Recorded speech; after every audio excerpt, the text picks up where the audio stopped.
Je dirais qu'on en est à 75% du travail. Il reste 25% du travail à achever. Mais le plus dur, ce qui était le plus complexe, est achevé dorénavant. C'est-à-dire la restructuration des structures et puis le passage des corps d'état techniques. Maintenant, on va se faire plaisir. Maintenant, on est dans les carrelages, les couleurs, les menuiseries. Maintenant, on va commencer à voir éclore le bâtiment dans les mois qui viennent, assez vite d'ailleurs. La philosophie, c'est on fait avec le monde tel qu'il est. On regarde tout ce qu'il nous offre, tout ce qu'il nous permet de faire, et puis on corrige, si vous voulez. Moi, je suis un dépanneur de vieilles voitures.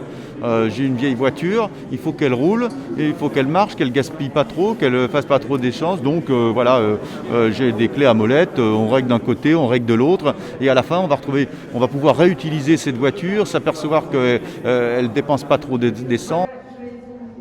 Comment vous voyez d'un peu plus près cette question des doublages des verrières? D'en bas font la blague, comme on dit, d'en haut on voit mieux comment c'est fabriqué, mais quand même ça nous sauve la vie parce que ces vitraux c'était terrible du point de vue thermique.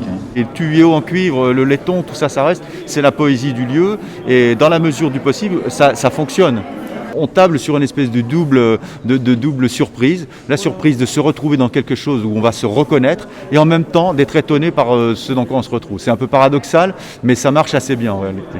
Un service public, la Petit Bain, le Grand Bain seront accessibles aux tarifs habituels de toutes les piscines de la métropole. Donc c'est vraiment un engagement très fort de la collectivité qui engage 40 millions d'euros pour rénover ce lieu et le rendre aux Strasbourgeois et Strasbourgeoises et au-delà pour le tarif classique d'accès aux piscines. Mais en améliorant bien sûr l'esthétisme, en améliorant aussi l'énergie, on diminue de 40% la facture énergétique et de 80% l'utilisation de l'eau.